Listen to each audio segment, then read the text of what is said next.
उस्मान दुगाई और चंबा को चारों तरफ से घेर लेता है जंगल में। तो दुगाई की आंखें फटी की फटी रह जाती हैं और वो कहता है ए किथों आ गया। दूसरी तरफ से उस्मान आकर दुगाई को पुकारता है और चारों तरफ से उसको घेर लेता है। दुगाई हक्का बक्का रह जाता है। उस्मान दुगाई को पुकार कर कहता है कि अब तुम मेरे जबड़ों से कैसे बचोगे, हुनते तेरी खैर नहीं। तो दुगाई कहता है कि मैंने बड़े अरसे से नवान के नाम पर अपने जबड़ों को खोल रखा है, अब तो इन जबड़ों को उनके हकदार का खून पीने दो उस्मान। तो उस्मान कहता है कि इसका मतलब है कि तुम मुझसे मुकाबला करना चाहते हो, चल फिर पुत्र मैं तैनू हुणे दसना वा। उस्मान अपनी सिपाहियों की तरफ इशारा करके कहता है इनू तो मैं आपे ही वेख लवांगा, और उस्मान अपनी तलवार निकाल लेता है। उसी दौरान जेल कुताई भी अपनी तलवार निकाल कर जांवा की गर्दन पर रख देता है और कहता है हुण तैनू मैं भी दसांगा। उस्मान को बमसी साहब का ख्याल आता है और उसी दौरान दुगाई उस्मान पर हमला कर देता है। दुगाई उस्मान के मुंह पर लगातार मुक्के मारता है। उस्मान के सिपाहियों को गुस्सा आता है मगर वो अपने पर काबू रखते हैं। जब उस्मान पर दुगाई के किसी भी मुक्के का असर नहीं होता तो वो बड़ा हैरान होकर देखता है और ये सोचता है कि पाजी तुसी किस मिट्टी दे बने हो। उसी दौरान उस्मान दुगाई को एक टक्कर मारता है तो वो नीचे गिर जाता है, मगर फिर दुगाई फिर से हमला करता है और उस्मान अपनी तलवार की महारत दिखाकर दुगाई को फिर से नीचे गिरा देता है। नीचे गिरते ही दुगाई का सर चकरा जाता है, मगर कि वो इन्ना ढीठ हुंदा है फिर भी उठ के खड़ा हो जाता है।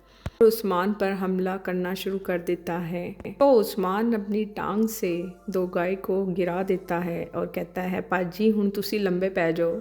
दुगाई फिर भी हिम्मत करके खड़ा हो जाता है और उस्मान पर हमला करता है। उस्मान उसको कोनी मार कर नीचे गिरा देता है और कहता है बस हो गई बड़ी तेरी फनकारी।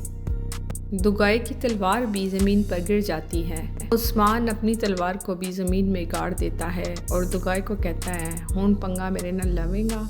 मगर दुगाई फिर से उठता है और उस्मान पर हमला करता है, मगर उस्मान उसे लत्ता मुक्के ठुड्डे इकट्ठे ही करवा देता है और दुगाई नीचे गिर जाता है और फिर भी दुगाई बाज नहीं आता। वो सूखे पत्ते उठाकर उस्मान की तरफ उछालता है और तेजी से अपनी तलवार उठाकर उस्मान पर हमला कर देता है। कुरान दुगाई पर तीर बरसाने लगता है तो कुत्तुक उसे मना कर देता है।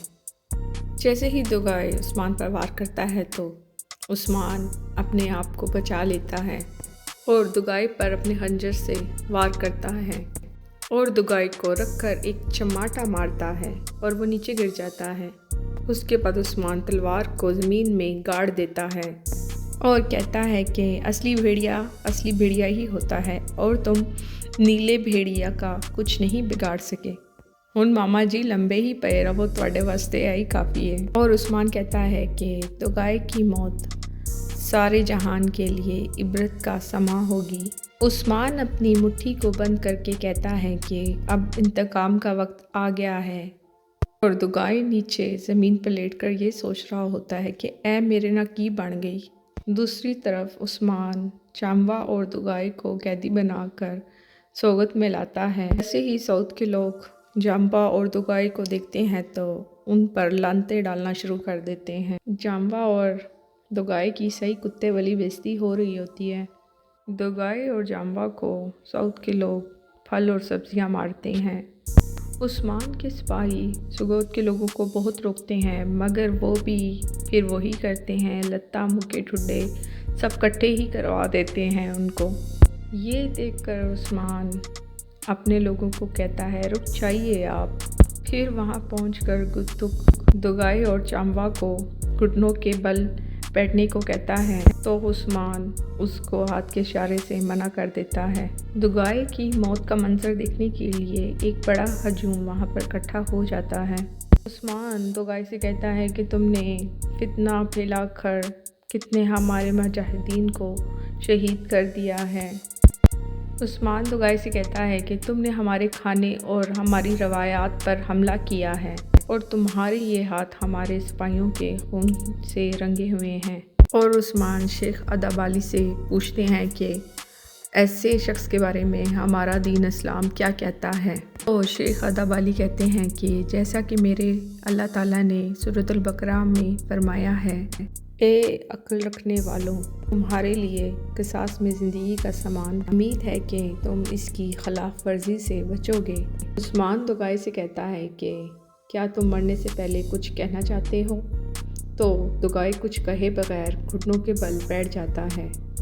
घुटनों के बल बैठने के बाद दुगाई उस्मान से कहता है कि मैं इस सरजमीन पर इसलिए आया था कि जो काम मेरे वालिद नुआन ना कर सके मैं उसको पूरा कर सकूं। मैं तुम लोगों का ख़ात्मा करना चाहता था मगर मैं ये नहीं कर सका और अब मैं तुम लोगों के सामने घुटनों के बल बैठा हूँ। दुगाई कहता है कि उस्मान, मैं तुमसे माफ़ी नहीं मांगूंगा क्योंकि ये मेरी मुक़द्दस रूहों को गवारा नहीं। दुगाई कहता है कि जब तुम मुझसे पहली बार मिले थे तो तुमने मुझसे कहा था कि तुम मेरे टुकड़े टुकड़े कर दोगे, तो वो वक्त अब आ गया है। कारा दुगाई ने तुमसे शख्सियत खा ली है। उस्मान, तुमने अपने जबड़े मुझ पर गाड़ दिए हैं, अब तुम अपने वादे को पूरा करो। उसके बाद दुगाई जाम्बा को देखता है तो वो भी बैठ जाता है। फिर उस्मान को बमसी साहब की वो बात याद आती है कि जब वो कहते हैं कि फतह उसकी होती है जिसकी तलवार ईमान से तेज़ हुई हो। उस्मान भी उस वक्त कहता है कि फतह उनकी है जो कि कंधे से कंधा मिलाकर चलते हैं। ये ख्याल आते ही उस्मान अपनी तलवार को म्यान से निकाल लेता है मगर जेल कुताई उस्मान को रोक लेता है और उस्मान को लाकर बमसी साहब की वो 2 तलवारें देता है और कहता है कि ये 2 तलवारें इन्हीं लम्हों का इंतज़ार कर रही थी। ये सुनकर जाम्बा और दुगाई बमसी साहब की तलवारों को देखते हैं। उस्मान वो 2 तलवारें ले लेता है। जब उस्मान बमसी साहब की तलवारों को थामता है तो उसको बमसी साहब की याद आती है। तो उस्मान कहता है कि आज मेरे दिल में लगी हुई आग बुझ जाएगी। उस्मान कहता है कि इन सांपों ने ये सोचा कि हम सब कुछ भुलाकर इनसे बदला नहीं लेंगे। ये कहकर उस्मान दोनों तलवारों को घुमाने लगता है और घूमते हुए एक ही वार से जाम्बा और दुगाई का सर उतार देता है।